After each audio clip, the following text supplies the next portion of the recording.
Hello दोस्तों। मैं आपका दोस्त, आपका मित्र सीए पवन भाटिया शेपिंग रन क्लासेस में आपका स्वागत करता हूं। आज का हमारा टॉपिक है रीवैल्यूएशन ऑफ असेट्स। जब कभी भी पार्टनरशिप फर्म का रिकॉन्स्टिट्यूशन होता है, रिकॉन्स्टिट्यूशन मीन्स पार्टनरशिप डीड के कुछ क्लॉजेस में चेंज किया जाता है।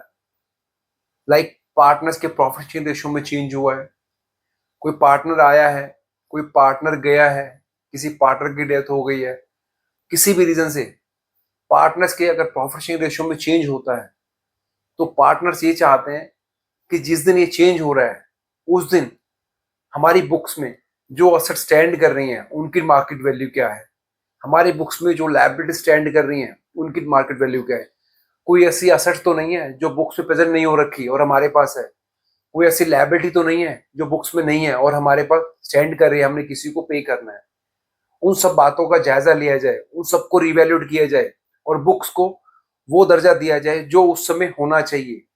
उस समय बुक्स में जो असेट्स की वैल्यू होनी चाहिए हमें वो प्रेजेंट करनी चाहिए। इन सबको देखते हुए जो अकाउंट बनता है आज हम उसके बारे में पढ़ने जा रहे हैं। हमारा वो अकाउंट क्या था? Revaluation account. रीवैल्यूएशन अकाउंट की जरूरत कहां पड़ती है? जब कभी पार्टनर्स के प्रॉफिट शेयरिंग रेशियो में चेंज होता है। पार्टनर्स ये चाहते हैं कि उस दिन बुक्स में जो भी असेट्स हैं या जो भी लायबिलिटीज हैं या हमने किसी जितना पैसा लेना है, किसी को कितना पैसा देना है, हमारी कैपिटल कितनी है, उसमें से मार्केट वैल्यू क्या आ रही है, उन सब चीजों की जो भी मार्केट वैल्यू आ रही है। हो सकता है कि मार्केट वैल्यू असेट की इंक्रीज हो रही हो सकता है डिक्रीज हो रही हो सकता है लायबिलिटीज की वैल्यू इंक्रीज हो रही हो या डिक्रीज हो सकता है कोई असेट ऐसी हो जो रिकॉर्ड ही ना की हो सकता है कोई लायबिलिटी ऐसी हो जो रिकॉर्ड ना की हो। उन सब का इफेक्ट देने के बाद अगर कोई प्रॉफिट या लॉस बचता है या कोई प्रॉफिट आता है या लॉस आता है तो पार्टनर्स कैपिटल अकाउंट का वो पार्ट बनता है। वही आज हम सब कुछ पढ़ने जा रहे हैं कि कभी भी अगर पार्टनर्स अपनी एसेट्स का या लायबिलिटीज का रिवैल्यूएशन करेंगे तो उसका बुक्स में क्या इफेक्ट होगा और कौन सा अकाउंट बनेगा। इस केस में हम अकाउंट बनाते हैं रिवैल्यूएशन अकाउंट। अब रिवैल्यूएशन अकाउंट कैसे बनता है वो हम पढ़ते हैं। बैलेंस शीट कैसे बनती है?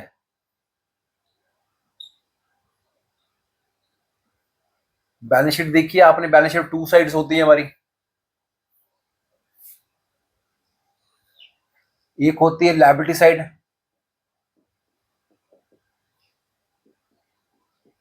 दूसरी हमारी होती है asset side.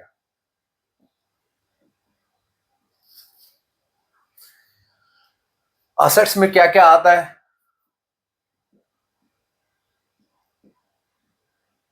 Fixed assets,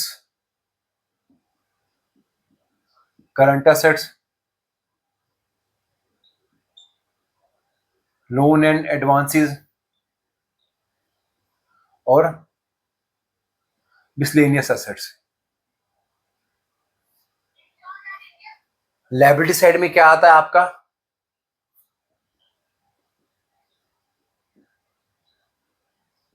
capital account,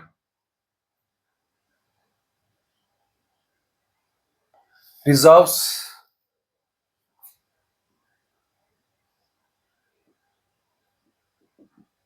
loan liabilities,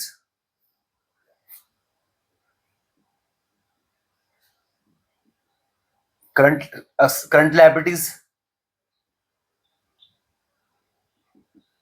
and provisions.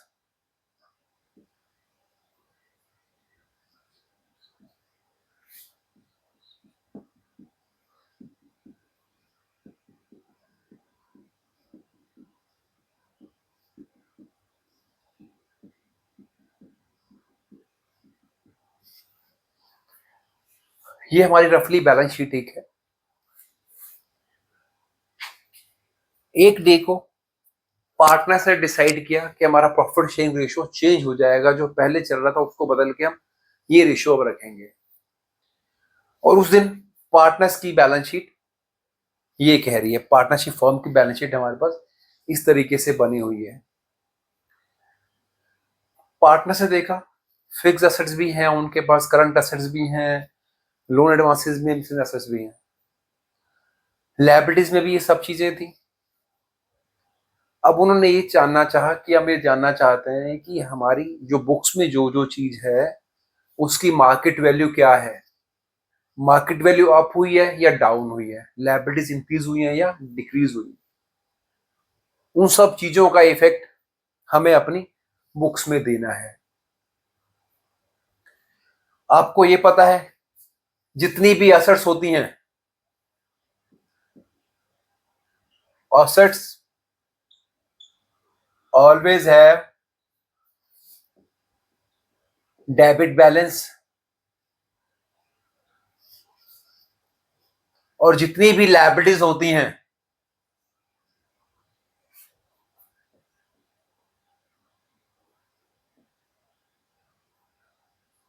Always have credit balance. Assets का बैलेंस हमेशा डेबिट होगा और लायबिलिटीज का बैलेंस हमेशा क्रेडिट होगा। रूल पढ़े हैं, अमेरिकन अप्रोच भी पढ़ी है आपने 11th में, अकाउंटिंग के रूल्स भी पढ़े हैं। अकाउंटिंग रूल्स या अमेरिकन अप्रोच के अकॉर्डिंग जो रूल्स हैं उसी के अकॉर्डिंग एसेट्स हमेशा डेबिट इंक्रीज होगा, डेबिट डिक्रीज होगा, क्रेडिट। लायबिलिटीज अगर इंक्रीज होगी क्रेडिट, डिक्रीज होगी डेबिट। हमने अब पढ़ना है अब रीवैल्यूएशन अकाउंट। यहां बना देते हैं हम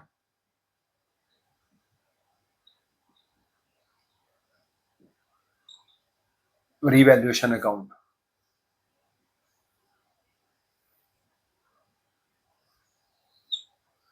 पर्टिकुलर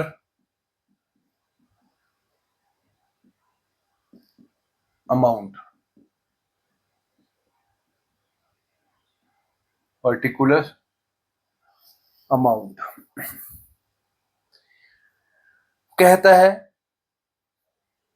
जब पार्टनर ने ये जानना चाहा कि एसेट्स बढ़ी हैं या घटी हैं, पता लगा कि फिक्स एसेट्स में एक कंप्यूटर है जिसकी बुक की वैल्यू 2,000 रुपये है, लेकिन मार्केट में हम जब गए उसके बारे में पता करने तो किसी ने कहा उसकी वैल्यू 5,000 रुपये होनी चाहिए। असेट्स दो चीजें हो सकती हैं एसेट्स में, या तो अप हो सकती है या डाउन हो सकता है।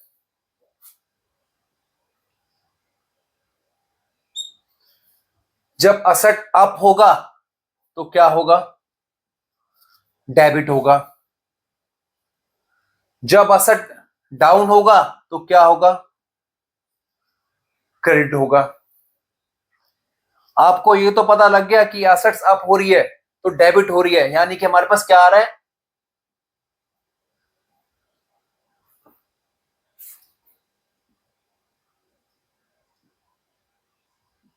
असेट्स अकाउंट डेबिट आ रहा है। इस केस में क्या आ रहा है, असेट्स अकाउंट क्रेडिट आ रहा है। अकाउंटिंग के रूल क्या कहते हैं, डबल एंट्री सिस्टम है, दो इफेक्ट होंगे, एक डेबिट होगा और एक क्रेडिट होगा। डेबिट और क्रेडिट दोनों हमेशा इक्वल होंगे, यानी कि दोनों का अमाउंट इक्वल होगा। कभी भी अकाउंटिंग अपनी अप डाउन नहीं हो सकता है, हमेशा बैलेंस इक्वल होगा। एक चीज आई है तो एक चीज जाएगी, और सेम अमाउंट की आएगी और सेम अमाउंट की जाएगी। असेट्स अप हुई है तो असेट डेबिट हो गया। दूसरा अकाउंट क्या आ गया हमारे पास यहाँ, to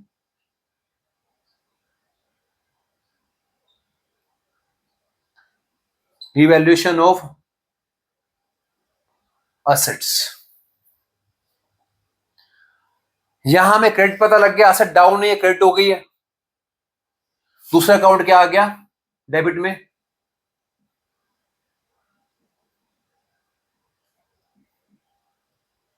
revaluation of assets to assets account credit. Revaluation से अगर एसेट बढ़ रही है, असेट अकाउंट डेबिट हो रहा है, रिवैल्यूएशन अकाउंट क्रेडिट हो रहा है। अब हमने अकाउंट कौन सा बनाना है, रिवैल्यूएशन। जब रिवैल्यूएशन को छुपा दिया क्या आ गया, असेट्स, बाय असेट्स, ब्रैकेट में increase in value of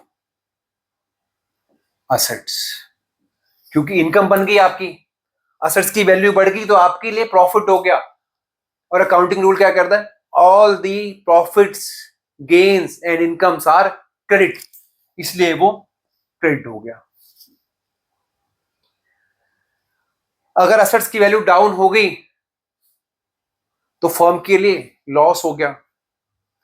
accounting rule क्या कहता है, all the expenses and losses are debit.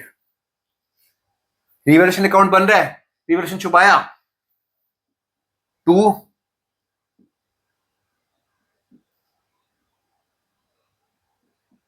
Assets, bracket में decrease in value of assets.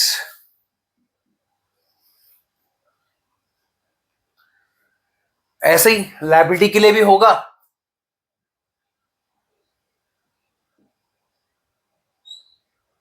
Liabilities भी या तो अप हो सकती हैं या डाउन हो सकती हैं। लायबिलिटीज का बैलेंस हमेशा क्रेडिट होता है क्योंकि पे करना है, लायबिलिटी हमेशा क्रेडिट होगी। यानी कि लायबिलिटी बढ़ेगी तो क्या होगी, क्रेडिट होगी। लायबिलिटी डाउन होगा तो डेबिट होगा। बुक्स में एक लायबिलिटी खड़ी थी, वर्कमैन कंपनसेशन फंड। जिस दिन प्रॉफिट रेशियो चेंज हुआ उस दिन पता करने गए, मार्केट में देखा हमने तो पता लगा जितना हमने वर्कमैन कंपनसेशन फंड बुक्स में खड़ा हुआ था उससे कम अमाउंट हमने पे करना है। उससे अगर कम पे करना है तो लायबिलिटी हमारी डाउन हो गई, डाउन होगी तो क्या हो गया, डेबिट हो गया। यानी कि क्या आ गया,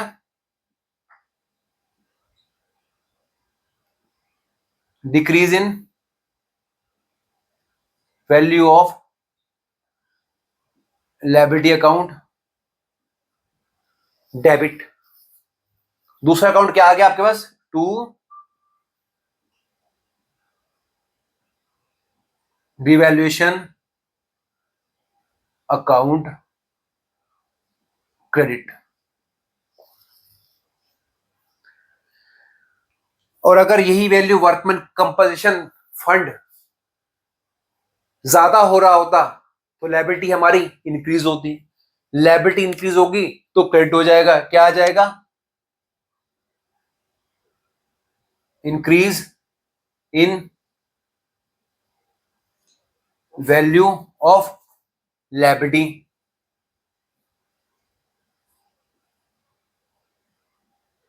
अकाउंट क्रेडिट। डेबिट में क्या आ जाएगा, revaluation,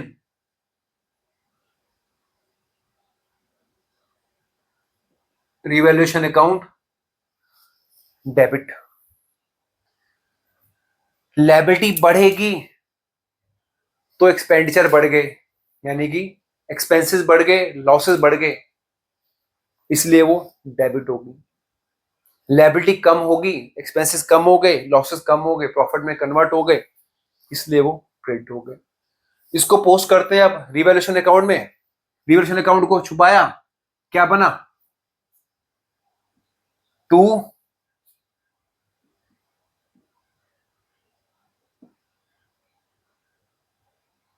increase in value of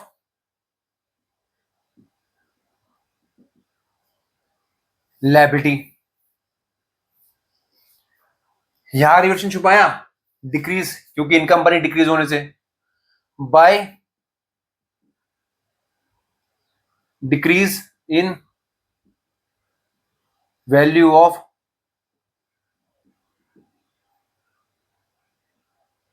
liability.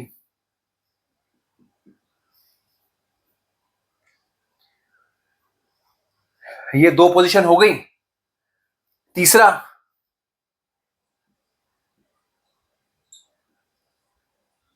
Unrecorded assets भी हो सकती हैं और लायबिलिटीज भी हो सकती हैं। असेट्स रिकॉर्डेड नहीं थी बुक्स में, अगर रिकॉर्ड करते हैं, रिकॉर्ड करने से क्या होगा, असेट्स बढ़ गई। ऐसे ही हमारी रिकॉर्ड करेंगे तो लायबिलिटीज भी बढ़ जाएंगी। असेट्स अगर इंक्रीज होंगी तो क्या होगा, डेबिट होगा। लायबिलिटीज अगर अप होंगी तो क्या होगा, लायबिलिटी अप हुई तो क्रेडिट हो गई, यानी क्रेडिट में आपके पास आ गया unrecorded liability account credit. Debit में क्या आ गया आपके पास, रिवैल्यूएशन अकाउंट। ट्रांसफर कर रिवैल्यूएशन अकाउंट में, छुपाए रिवैल्यूएशन अकाउंट को, असेट बढ़ी है तो इनकम हुई है, bye unrecorded assets.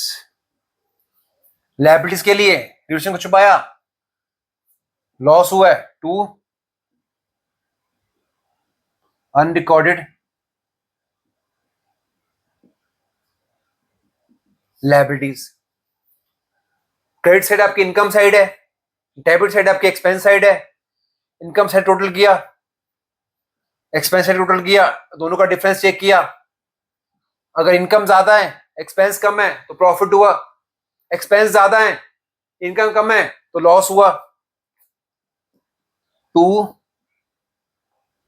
Profit on revaluation transfer to capital account of partners. अगर लॉस हुआ तो by loss on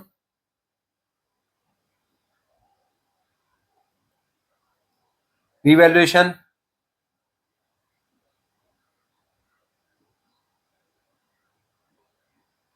transfer to capital account of partners.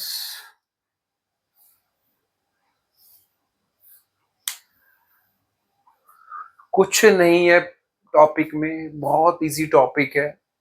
बस देखना ये है कि असेट्स की वैल्यू इंक्रीज हो रही है या डिक्रीज हो रही है, लायबिलिटीज की वैल्यू इंक्रीज हो रही है या डिक्रीज हो रही है। असेट्स अगर इंक्रीज होंगी तो इनकम बनेगी, लायबिलिटीज अगर इंक्रीज होंगी तो एक्सपेंडिचर बनेगा। अगर अनरिकॉर्डेड असेट्स है, असेट अनरिकॉर्ड है, अगर उसको रिकॉर्ड करेंगे तो इनकम बन गई, रिकॉर्ड कर दिया, प्रॉफिट आ गया। लायबिलिटीज अगर अनरिकॉर्ड है, रिकॉर्ड कर दिया तो आपका लॉस है, एज एक्सपेंडिचर कह दो। इनकम ज्यादा है या एक्सपेंडिचर ज्यादा है, दोनों का डिफरेंस चेक कर लेंगे। अगर इनकम ज्यादा है तो आपका प्रॉफिट हो जाएगा रिवैल्यूएशन पे, और अगर एक्सपेंसेस ज्यादा है तो लॉस हो जाएगा। तो अगर लॉस होगा तब भी कैपिटल में ट्रांसफर होगा, प्रॉफिट होगा तब भी कैपिटल में ही ट्रांसफर होगा। ये आपका टॉपिक है रिवैल्यूएशन ऑफ असेट्स अकाउंट, यानी इसमें बनता है आपका रिवैल्यूएशन अकाउंट। ये टॉपिक आपका आने वाले जितने चैप्टर्स हैं, चाहे एडमिशन ऑफ पार्टनर है, चाहे रिटायरमेंट पार्टनर है, डेथ ऑफ पार्टनर है, दोनों ही टॉपिक्स पे काम आएगा। ये थोड़ा सा ध्यान देना, कुछ है नहीं, बहुत इजी है। यही जर्नल एंट्रीज बनेंगी जो हमने यहाँ बना दी हैं।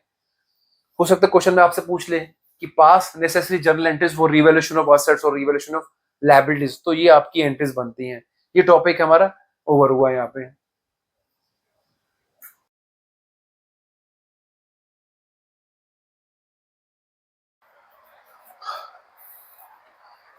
प्रैक्टिकल करके समझते हैं कि रिवैल्यूएशन अकाउंट कैसे बनेगा।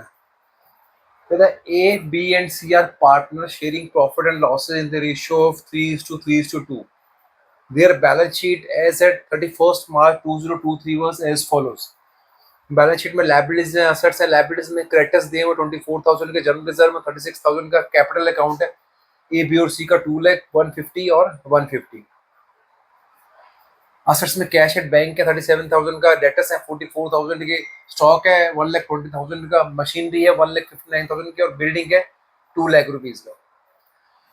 Partners decided to change profit and losses ratio into 4:3:2।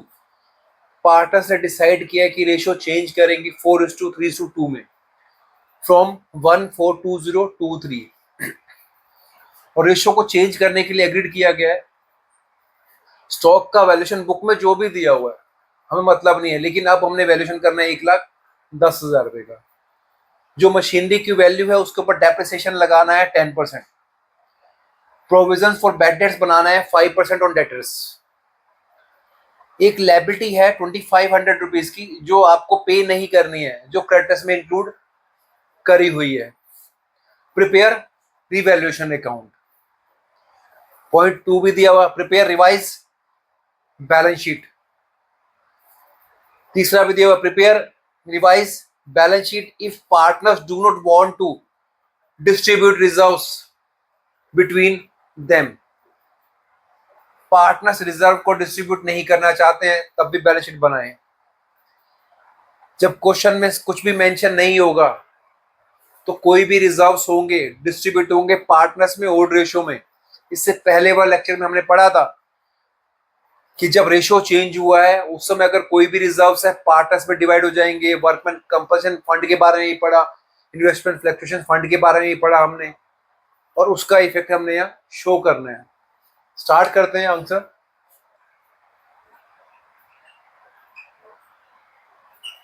पहला,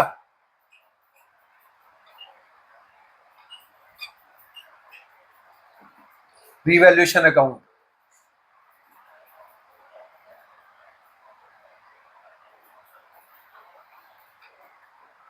particulars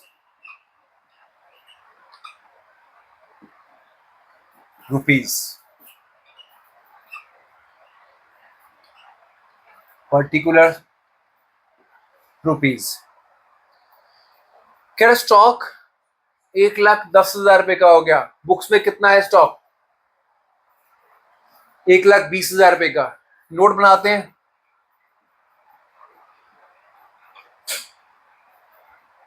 वर्किंग नोट। स्टॉक 1,20,000 रुपए का है, बुक वैल्यू। नई वैल्यू क्या है 1,10,000 रुपए, क्या है मार्केट वैल्यू। स्टॉक में चेंज आया 10,000 का, स्टॉक क्या हुआ डाउन हुआ है। और स्टॉक हमारी क्या है असेट्स हैं। असेट्स जब डाउन होंगी तो क्या बनेगा क्रेडिट होगा, क्योंकि हमारा लॉस हुआ है। To stock being stock revalued. Stock कितने से कम हुआ 10,000 रुपए से। अगला कहता है machinery is to be depreciated. Depreciation on machinery at the rate 10% on machinery की वैल्यू क्या है बुक्स में 1,59,000 इज इक्वल टू 15,900। इससे भी क्या होगी मशीनरी हमारी डाउन हो गई। मशीनरी डाउन हो गई तो क्या हुआ असेट्स डाउन हुई, डाउन होगी तो क्रेडिट होंगी। To machinery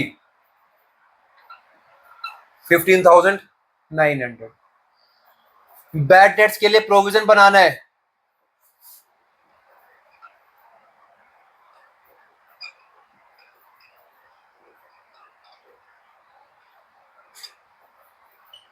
at the rate 5% on debtor. Debtor कितने के हैं 44,000 रुपीज की।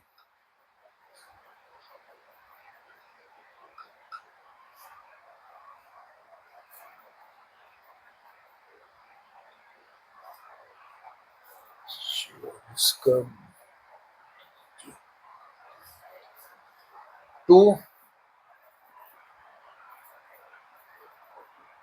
Provision bad debts 2200। अगला क्या कहता है, लायबिलिटी है 2500 रुपीज की जो क्रेडिटर्स में जुड़ी हुई है, जो अभी पे नहीं करनी है।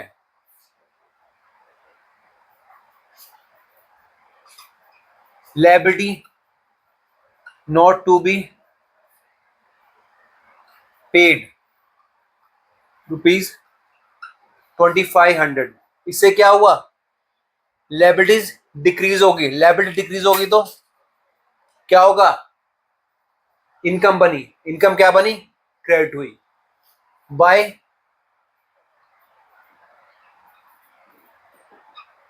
Liability not to be paid 2500। Total देख सकते हैं, एक्सपेंसेस ज्यादा है,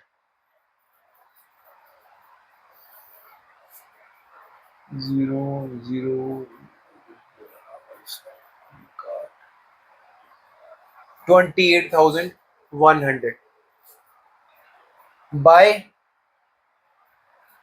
loss on revaluation transfer to capital account in old ratio। कितना लॉस आ गया,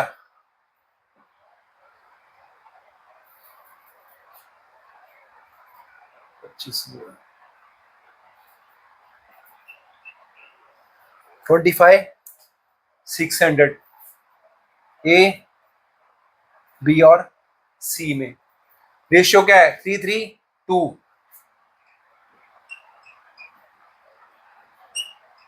3/8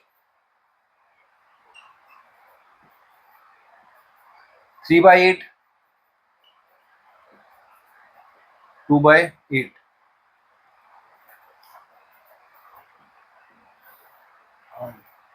आते 24-32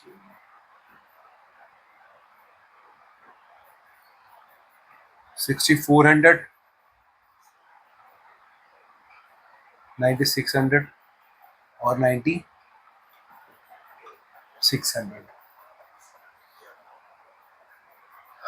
नोट कर लो बच्चों यहाँ, क्योंकि अब करना पड़ेगा हमारे को, यहाँ से ज्यादा हो रहा है, आगे और भी हमने सॉल्यूशन करना है। अगला कहते हैं prepare revise balance sheet. Balance sheet बनाने के लिए कैपिटल अकाउंट बनाना पड़ेगा पहले।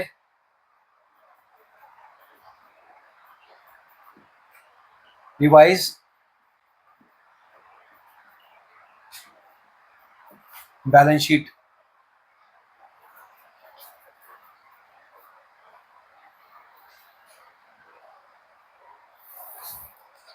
नोट वर्किंग नोट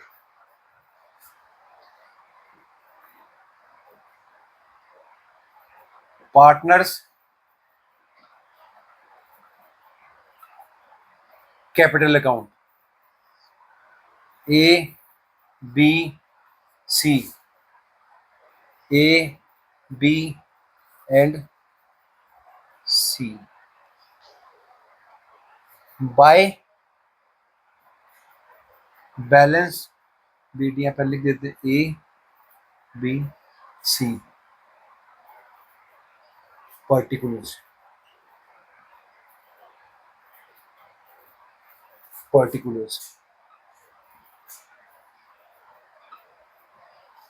बैलेंस कितना कितना है, 2,00,000 1,50,000 1,50,000 2,00,000 1,50,000 1,50,000। रिवैल्यूएशन पे लॉस था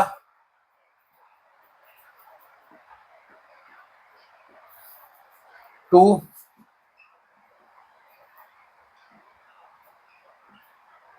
रिवैल्यूएशन लॉस 9600 9600 6400। बुक्स में जर्नल रिजर्व दे रखे हैं।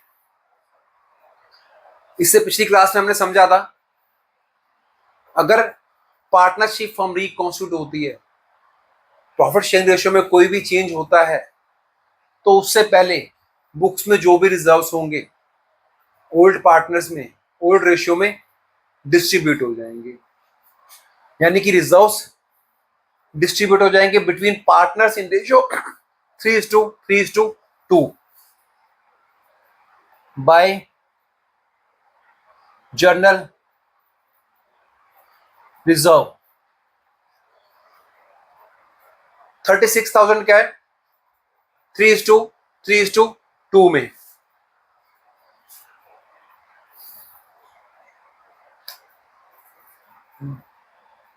3:2 में कैलकुलेशन कर लेते हैं।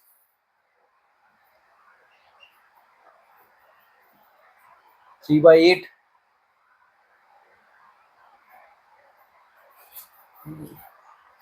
यहां नीचे लिख देते हैं। 36,000 3/8 36,000 3/8 2/8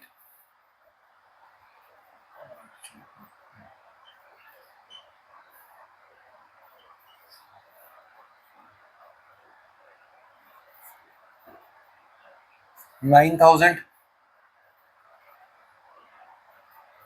13,500 13,500।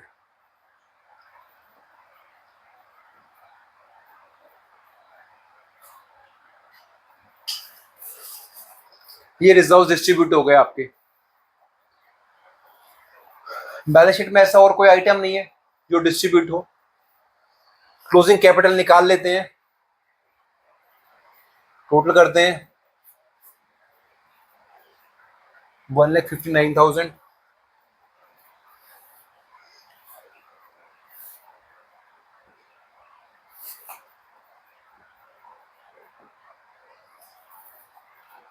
To balance CD being balance transfer to balance sheet. Difference निकाल लेते हैं। अगर 10,000 2,03,900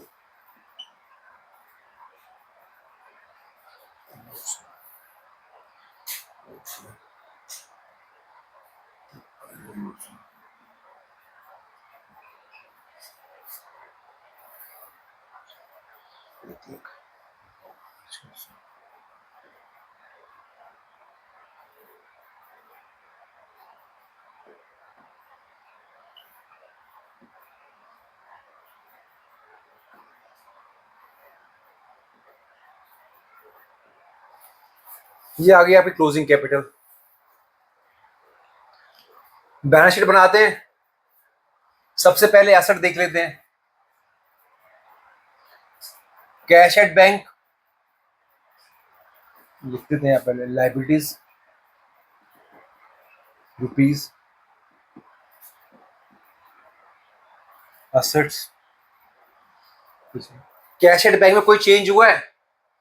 कोई एडजस्टमेंट थी? नहीं थी, तो एज इट इज 37,000। डेटर कितने के थे? 44,000 के। प्रोविजन कितना बनाया था? 2,200।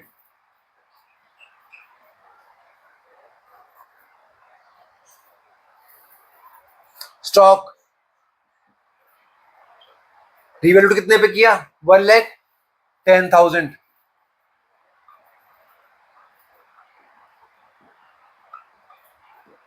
स्टॉक कितने का आ गया?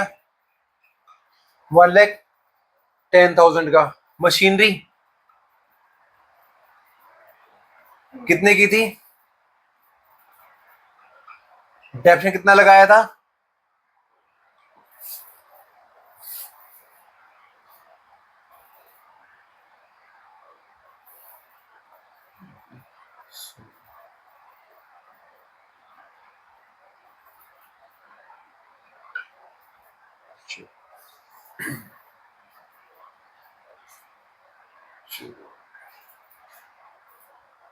बिल्डिंग कोई चेंज नहीं है। Building as it is 2 lakh की।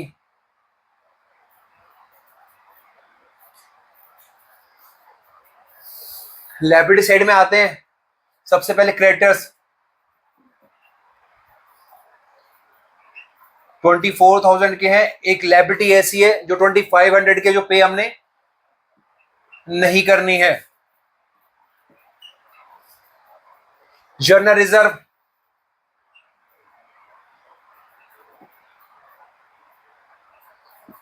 कोई बैलेंस नहीं आएगा क्योंकि डिस्ट्रीब्यूट कर दिया हमने कैपिटल में। कैपिटल अकाउंट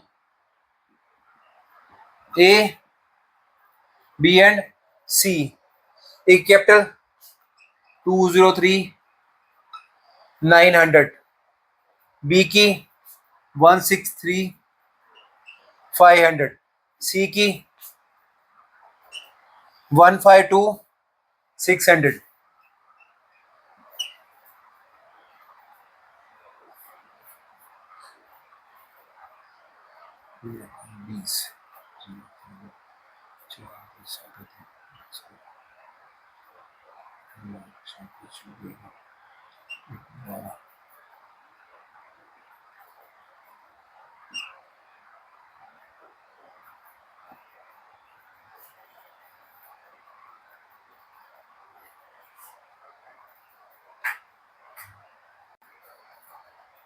बैलेंस शीट हमारी मैच कर गई।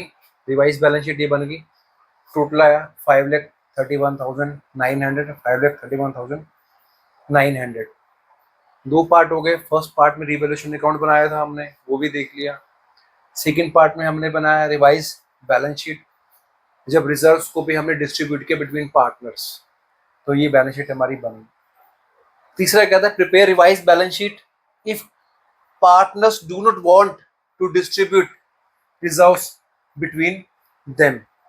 इसको रब करते हैं पहले, फिर देखते हैं क्या पोजीशन आती है हमारी।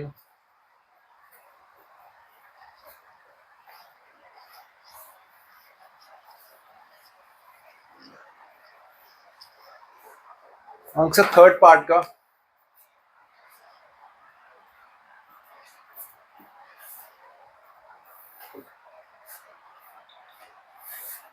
जर्नल रिजर्व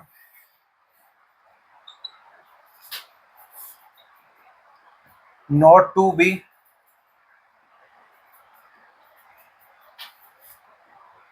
distributed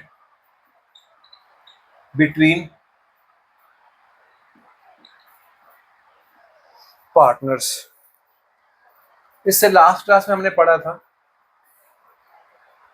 कि कभी भी अगर प्रॉफिट शेयर रेशियो में चेंज होता है, उस दौरान बैलेंस शीट में जो भी रिजर्व्स खड़े होंगे वो डिस्ट्रीब्यूट कर दिए जाएंगे between partners in old ratio.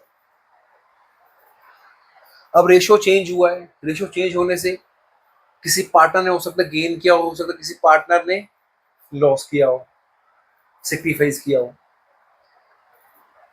अब वो कह रहा है कि जो रिजर्व्स हैं वो बुक्स में एज इट इज रखेंगे, हम उसको चेंज नहीं करेंगे। इस केस में क्या होगा? हम चेकआउट करेंगे कि किसी पार्टनर ने गेन किया है या सेक्रीफाइस किया है। जो पार्टनर गेन करेगा वो जितना रिजर्व का उसका रेशियो होगा वो कैश में लेकर आएगा और उस पार्टनर को दे देगा जिसने सेक्रीफाइस किया है। यानी कि पहला स्टेप ऐसे केस में होगा कैलकुलेट करना सेक्रीफाइस रेशियो और gain ratio. Note 1,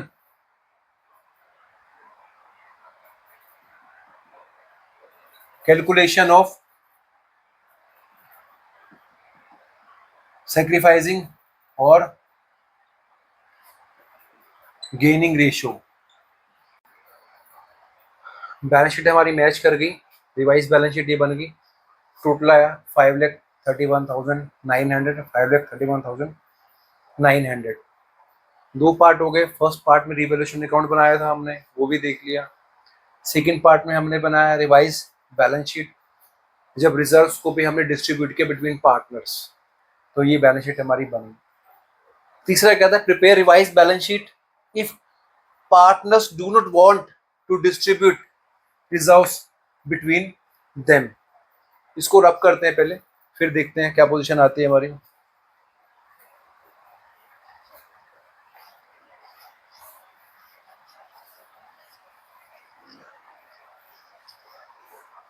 answer third part का,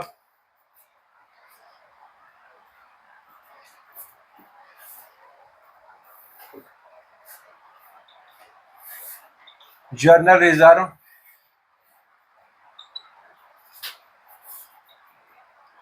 not to be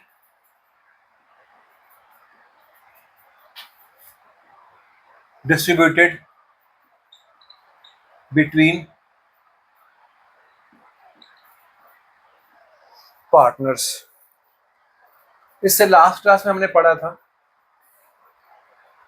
कि कभी भी अगर प्रॉफिट शेयर रेशियो में चेंज होता है, उस दौरान बैलेंस शीट में जो भी रिजर्व्स खड़े होंगे वो डिस्ट्रीब्यूट कर दिए जाएंगे between partners in old ratio.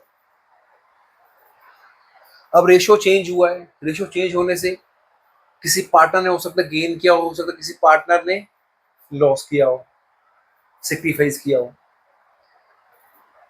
अब वो कह रहा है कि जो रिजर्व्स हैं वो बुक्स में एज इट इज रखेंगे, हम उसको चेंज नहीं करेंगे। इस केस में क्या होगा, हम चेकआउट करेंगे कि किसी पार्टनर ने गेन किया है या सेक्रीफाइस किया है। जो पार्टनर गेन करेगा वो जितना रिजर्व का उसका रेशियो होगा वो कैश में लेकर आएगा और उस पार्टनर को दे देगा जिसने सेक्रीफाइस किया है। यानी कि पहला स्टेप ऐसे केस में होगा कैलकुलेट करना सेक्रीफाइस रेशियो और गेन रेशियो। नोट 1,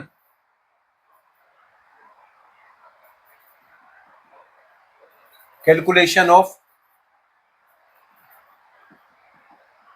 सेक्रीफाइसिंग और गेनिंग रेशियो। 2 पॉइंट कर लिए, रिवैल्यूएशन अकाउंट भी कर लिया हमने, रिवाइज बैलेंस शीट वाला भी कर लिया। तीसरा कह रहे हैं point number 3, prepare revise balance sheet if partners do not want to distribute journal reserves. जब कभी भी प्रॉफिट शेयरिंग रेशियो में चेंज होता है, जब चेंज होता है उससे पहले जितने भी रिजर्व्स बुक्स में होते हैं वो ओल्ड पार्टनर्स में ओल्ड रेशियो में डिस्ट्रीब्यूट हो जाते हैं, जब क्वेश्चन में कुछ भी मेंशन नहीं होता। अब क्वेश्चन कह रहा है कि आपके जो रिजर्व्स हैं वो बुक्स में एज इट इज रहेंगे, उसमें हम चेंज नहीं करेंगे।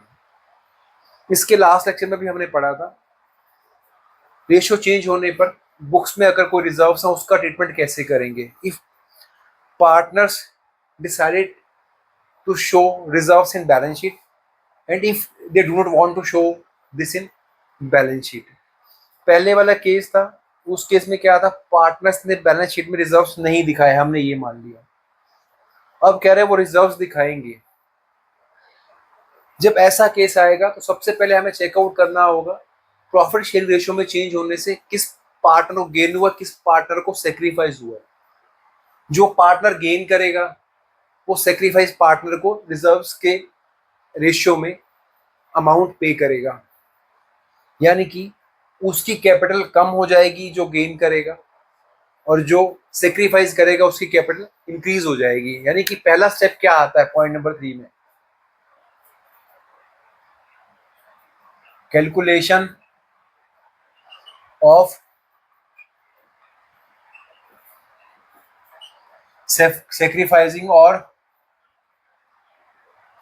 Gaining ratio. पार्टनर ए है, पार्टनर बी है, पार्टनर सी है। ओल्ड रेशियो क्या है 3/8, इसका भी 3/8। इसका 2/8। न्यू रेशियो क्या है? 4/9। इसका 3/9 और इसका 2/9। LCM 72 not 24 not 830।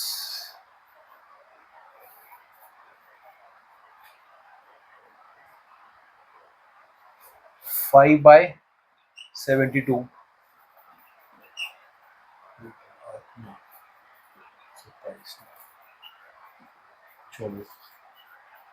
3/72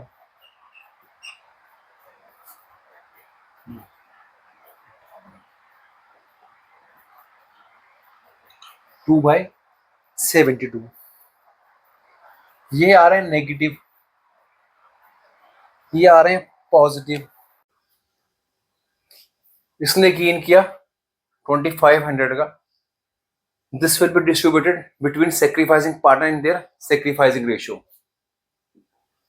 2500 sacrificing ratio क्या है? 3:2। 3/5 2500 का 2/5 यानी कि इसका आ गया 1500 और इसका आ गया 1000 रुपये। और अल्टरनेटली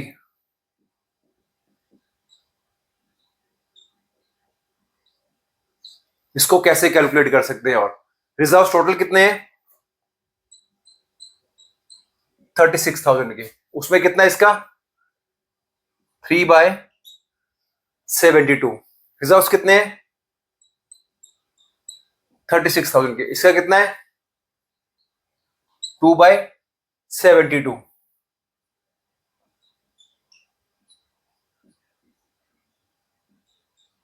इज इक्वल टू 1500।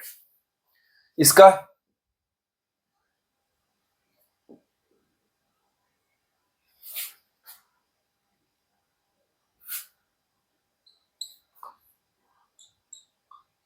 1000। इसने जितना गेन किया डिस्ट्रीब्यूट कर दिया बी और सी में। ए ने दिया है बी और सी को यानी कि बी और सी की कैपिटल इंक्रीज हुई, ए की कैपिटल डाउन हुई, तो एंट्री क्या बनी? एंट्री क्या हुई?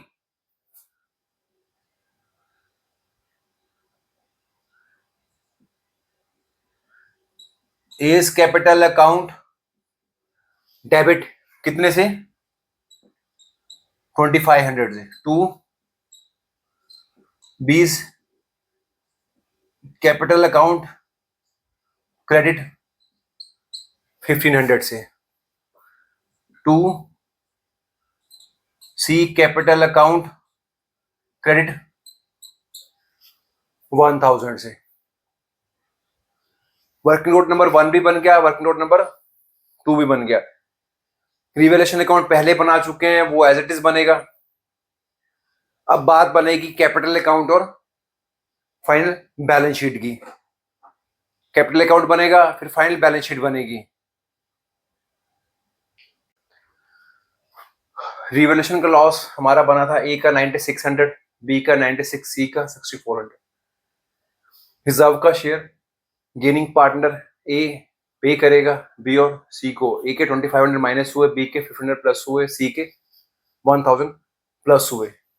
Capital account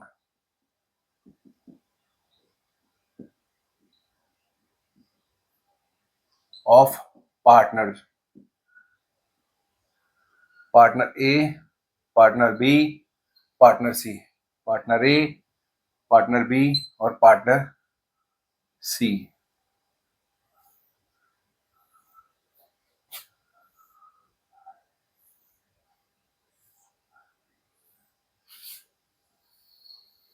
particulars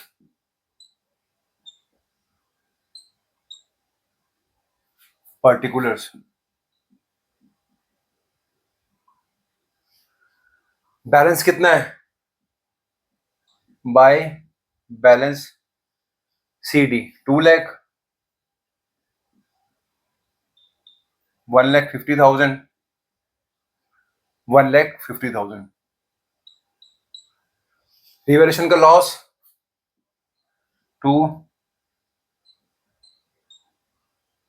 revaluation loss 9,600,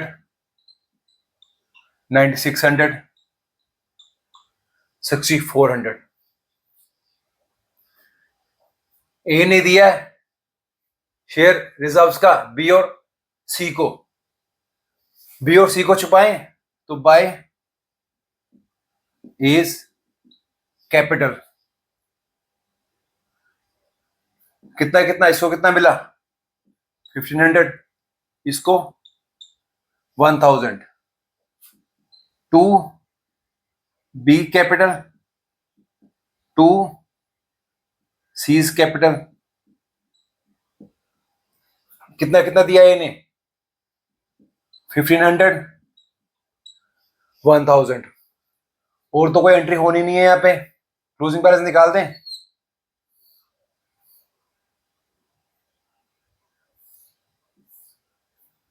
total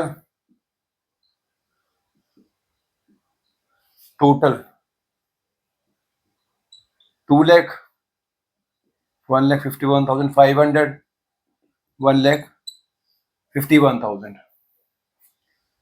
total तो सेम आएगा यहाँ पे भी, 2 लाख आएगा, 500 आएगा, 2 बैलेंस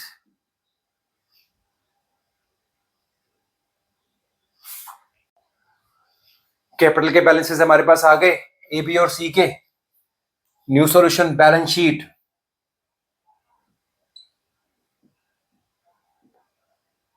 एस एट 1,423।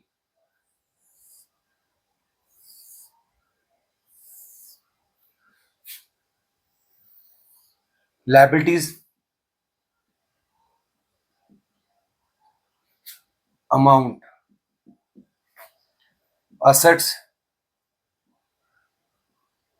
amount। पहले एसेट देखते हैं, कैश एट बैंक में कोई इफेक्ट नहीं आया था तो as it is cash at bank 37,000। Debtor 44,000 के थे, उसके ऊपर हमने प्रोविजन बनाया था डेटर के ऊपर 5% का, 2,200 का प्रोविजन बनाया था। स्टॉक कितना रिवल्ट किया था 1,10,000,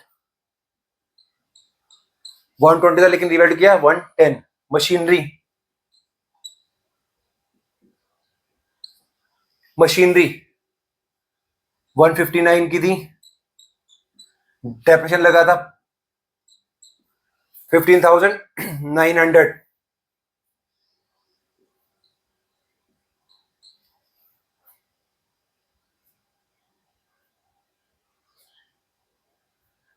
सोलह,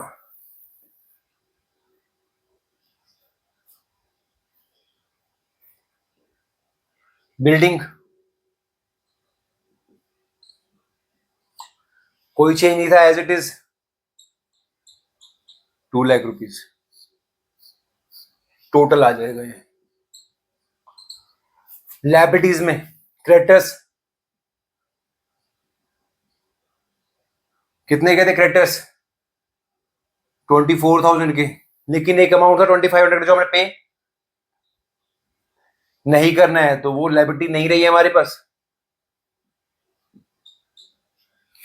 रिजर्व्स क्योंकि बुक्स में शो करने,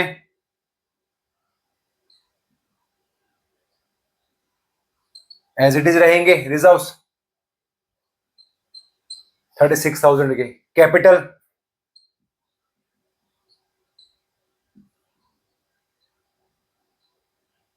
ए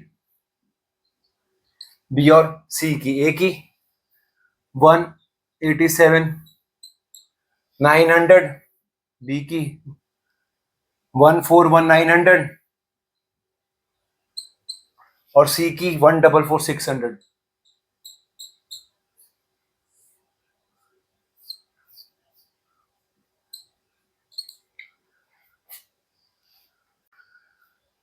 टोटल आ गया बैलेंस शीट का 531, 900, 531, 900।